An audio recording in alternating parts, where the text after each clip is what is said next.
Welcome to time speed news. మంత్రి పొన్నం ప్రభాకర్ అంగన్వాడీ టీచర్ల సమస్యలను రాష్ట్ర కేబినెట్లో చర్చకు తీసుకెళ్తామని తెలిపారు. సిద్దిపేట జిల్లా హుస్నాబాద్ మున్సిపల్ కార్యాలయంలో అంగన్వాడీ టీచర్లకు స్మార్ట్ ఫోన్లు పంపిణీ చేశారు. వారి పనితీరును మెరుగుపరచడమే లక్ష్యమని చెప్పారు. అదే కార్యక్రమంలో దివ్యాంగులకు సహాయక పరికరాలు అందజేశారు. తెలంగాణ దివ్యాంగుల సహకార సంస్థ ఆధ్వర్యంలో ఈ పంపిణీ జరిగింది. ట్రాన్స్జెండర్ వ్యక్తులకు ఉపాధి కల్పన కోసం ఈఆర్ఎస్ పథకం కింద చెక్కులు కూడా అందించారు. సమాజంలోని ప్రతి వర్గానికి ప్రభుత్వం అండగా ఉంటుందని మంత్రి తెలిపారు. అంగన్వాడీ వ్యవస్థను మరింత బలోపేతం చేయాలని సంకల్పించారు. ఈ కార్యక్రమంలో స్థానిక నాయకులు, అధికారులు పాల్గొన్నారు.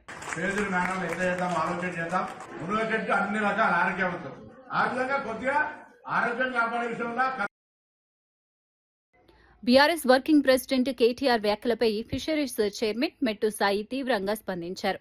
బీఆర్ఎస్ ను మళ్లీ టీఆర్ఎస్ గా మార్చినా ప్రజలు నమ్మరని అన్నారు. ఇప్పటికే ఆ పార్టీకి ప్రజలు వీఆర్ఎస్ ఇచ్చారని ఎద్దేవా చేశారు. గత 10 ఏళ్ల కల్వకుంట్ల పాలనలో తెలంగాణ దోపిడీకి గురైందని ఆరోపించారు. ప్రస్తుతం సీఎం రేవంత్ రెడ్డి నాయకత్వంలో ప్రజాపాలన కొనసాగుతోందని పేర్కొన్నారు. రాష్ట్రంలో పారదర్శక పాలన సాగుతోందని తెలిపారు. బీఆర్ఎస్ ప్రజల విశ్వాసాన్ని కోల్పోయిందన్నారు. ఈ వ్యాఖ్యలు రాజకీయంగా చర్చకు దారితీశాయి. బీఆర్ఎస్ నుంచి ప్రతిస్పందనపై ఆసక్తి నెలకొంది. టీఆర్ఎస్ పార్టీకి తెలంగాణ ప్రజల నుంచి వీఆర్ఎస్ ఇచ్చారు. మీరు తలకిందులు తపస్సు చేసినా, పొల్లు దండాలు పెట్టినా, మీ ముక్కును నీళ్లకు రాసినా, లేకపోతే అరగుండుకు గీసుకున్నా కూడా తెలంగాణ ప్రజలు బీఆర్ఎస్ పార్టీని, టీఆర్ఎస్ పార్టీని.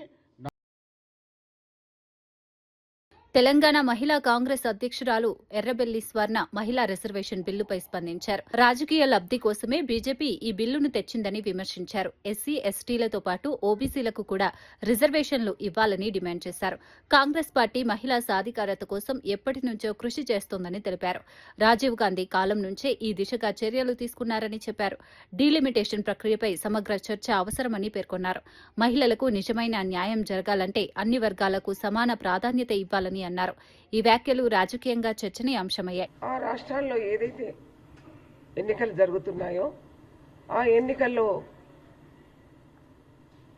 ఎన్నికలను దృష్టిలో పెట్టుకొని ఇవాళ ప్రధాని నరేంద్ర మోదీ మహిళల పాత్రపై కీలక వ్యాఖ్యలు చేశారు. దేశ అభివృద్ధిలో మహిళల భాగస్వామ్యం అత్యంత ముఖ్యమని తెలిపారు. నారీ శక్తివంతన్ అభియాన్ ద్వారా కొత్త చరిత్ర సృష్టించబోతున్నామని పేర్కొన్నారు. సామాజిక న్యాయం కేవలం నినాదం కాదని, అది పని, సంస్కృతిలో భాగం కావాలని పిలుపునిచ్చారు. పార్లమెంటు ప్రత్యేక సమావేశాల సందర్భంలో ఈ నిర్ణయాన్ని మహిళలకు అంకితం చేస్తున్నట్లు తెలిపారు. మహిళల సాధికారతతో దేశం మరింత ముందుకు సాగుతుందని చెప్పారు. సమాన హక్కులు కల్పించడం ప్రభుత్వ లక్ష్యమని పేర్కొన్నారు. ఈ వ్యాఖ్యలు దేశవ్యాప్తంగా చర్చకు దారితీశాయి. मैं बहुत जिम्मेवारी के साथ कह रहा हूं कि 21वीं सदी के महत्वपूर्ण निर्णयों में से एक महत्वपूर्ण निर्णय ये है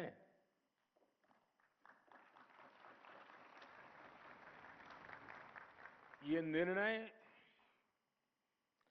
नारी शक्ति को समर्पित है।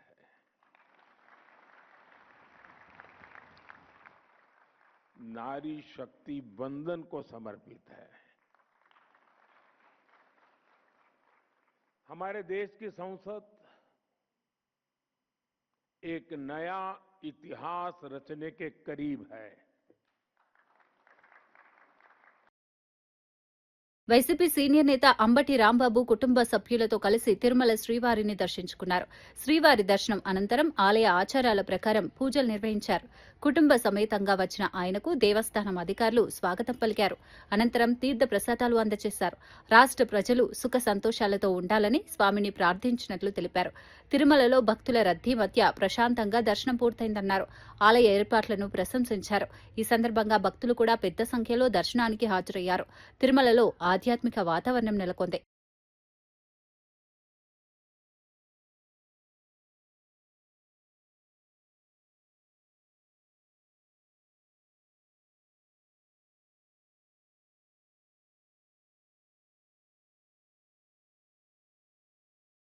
స్టీరింగ్ కమిటీ ఏర్పాటు చేస్తున్నట్లు మంత్రి ఉత్తమ్ కుమార్ రెడ్డి తెలిపారు. ఈ కమిటీ ప్రాజెక్టు మరమ్మతులు, పునరుద్దరణ పనులను వేగవంతం చేయడంపై దృష్టి సారిస్తుంది. నీటి నిర్వహణను మెరుగుపరచడం ద్వారా రైతులకు లాభం చేకూర్చడం లక్ష్యమని పేర్కొన్నారు. వ్యవసాయ అవసరాలకు తగిన నీటి సరఫరా ఉండేలా చర్యలు తీసుకుంటామని తెలిపారు. ప్రభుత్వం కీలక మౌలిక వసతుల పునరుద్దరణపై దృష్టి పెట్టిందన్నారు. ఈ నిర్ణయం రైతులకు ఉపయోగపడుతుందని చెప్పారు.